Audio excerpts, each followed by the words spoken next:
Bonjour et bienvenue, voici notre tour d'horizon économique, géopolitique et boursier. Nous sommes le vendredi 27 septembre et pour comprendre comment tourne la planète finance, c'est sur la bourse au quotidien. Et l'épisode du jour s'intitulera « Un monde parfait ». Oui, ce monde est presque parfait. La semaine va certes s'achever sur une consolidation des places européennes, mais assez marginale, et puis la séance n'est pas terminée.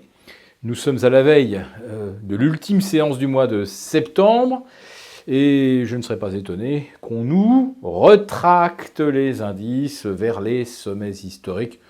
Autrement dit, quelque chose d'approchant, 3560 sur l'Eurostoxx et 6560 sur le CAC 40, ce qui correspondra à l'équivalent de 15 400 sur le CAC 40 Global Return. Et comme cela, eh bien, le scénario sera absolument parfait.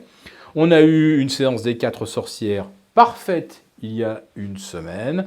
On aura une fin de mois parfaite si on termine à 0,5% des records ou au contact des records, ce qui nous fera un troisième trimestre. Alors, pas flamboyant comme le fut le premier, naturellement.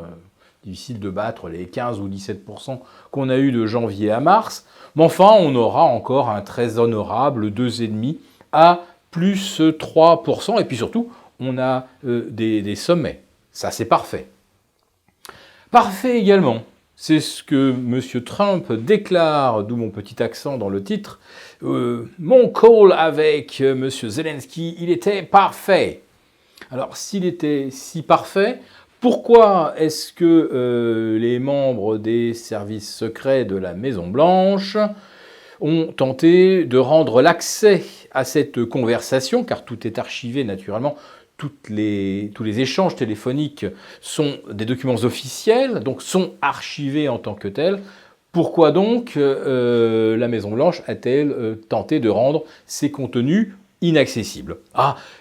Peut-être était-ce pas justement parce qu'ils sont trop parfaits et que ça pourrait donner des idées à d'autres dirigeants. Parfait également le fonctionnement du marché interbancaire depuis que la Fed injecte. Ça va donc faire la 9e séance ce vendredi. On est reparti sur du 100 milliards de dollars. On s'est aperçu mercredi que finalement 75 ça ne suffisait pas. On avait eu une demande de 93. On passe à 100. Et là, ça fonctionne beaucoup mieux. Et puis avec 60 milliards de plus, très discrètement injectés sous forme de prise en pension à une semaine, eh bien là, vraiment, cette fois-ci, c'est parfait. Le marché interbancaire est redevenu parfaitement fluide. Mais 100 milliards contre 50 milliards mardi dernier, on rajoute maintenant des liquidités à 3 jours, une semaine, mais est-ce que les choses vont si bien ? Et est-ce qu'on n'est pas à la veille du rétablissement d'un nouveau quantitative easing ? Ça serait le scénario parfait.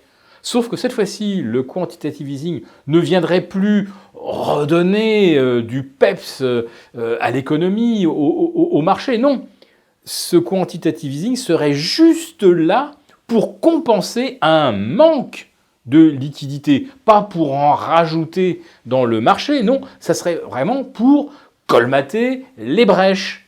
Donc ça ne sera pas comme le précédent QE de la BCE en mars 2015 qui a là inondé le marché de liquidité. Là, on va simplement en remettre là où il commence à en manquer. Et je n'ai toujours pas la réponse. Chaque jour, d'ailleurs, je me la pose devant vous.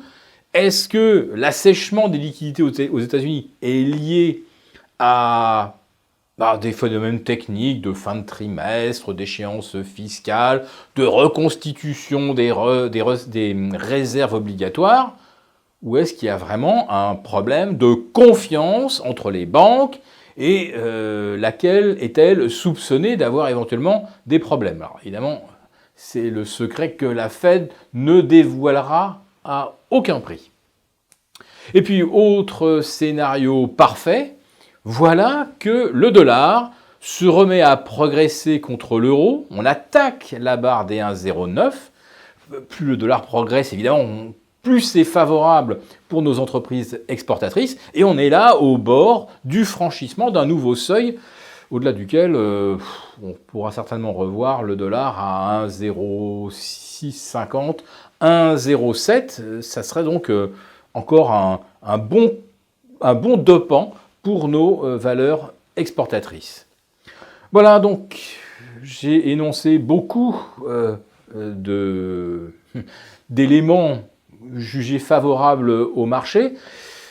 Naturellement, à partir de la semaine prochaine, on va commencer à se demander à quoi vont ressembler les trimestriels, parce que finalement, on n'a peut-être pas gagné tant que ça au troisième, mais si les bénéfices ont reculé, comment explique-t-on que les marchés ont encore progressé si les bénéfices ont reculé? Alors on est clairement dans ce qu'on appelle l'expansion des multiples. Et à partir de mardi prochain, il va vraiment falloir commencer à se préoccuper de l'impeachment de Donald Trump, des injections de la Fed et des trimestriels qui vont certainement cette fois-ci décevoir.